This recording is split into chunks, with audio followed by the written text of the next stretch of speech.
നമ്മുടെ ശരീരത്തിന്റെ ആരോഗ്യത്തിന് മസിൽ നന്നായിട്ട് ഡെവലപ്പ് ചെയ്യുന്നതിന് പ്രോട്ടീൻ ആവശ്യമാണ് എന്ന് എല്ലാവർക്കും അറിയാം. എന്നാൽ പ്രോട്ടീൻ ആവശ്യത്തിന് കഴിച്ചിരുന്നാലും നമ്മുടെ ശരീരത്തിന് വലിച്ചെടുത്തില്ലെങ്കിൽ എന്ത് ചെയ്യും?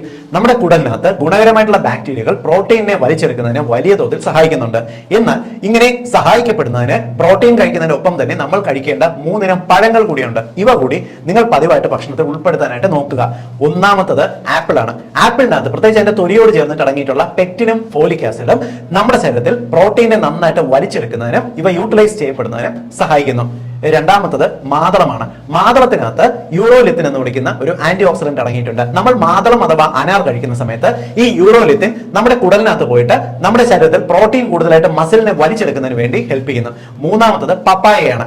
പതിവായിട്ട് നിങ്ങൾ പ്രോട്ടീന്റെ ഒപ്പം തന്നെ പപ്പായയും കഴിക്കുന്നുണ്ടെങ്കിൽ അതിനകത്ത് അടങ്ങിയിട്ടുള്ള പപ്പൈൻ എന്ന് പറയുന്ന ആന്റി ഓക്സിഡന്റ് ഈ ക്വാളിറ്റി പ്രോട്ടീനെ കൂടുതലായിട്ട് ശരീരം വലിച്ചെടുക്കുന്നതിന് ഹെൽപ്പ് ചെയ്യുന്നു. അതുകൊണ്ട് പ്രോട്ടീൻ കൂടുതൽ കഴിക്കുന്ന ആരോഗ്യം വേണമെന്ന് ആഗ്രഹിക്കുന്നവർക്ക് വേണ്ടി ഈ ഇൻഫർമേഷൻ ഒന്ന് ഷെയർ ചെയ്ത് കൊടുക്കുക.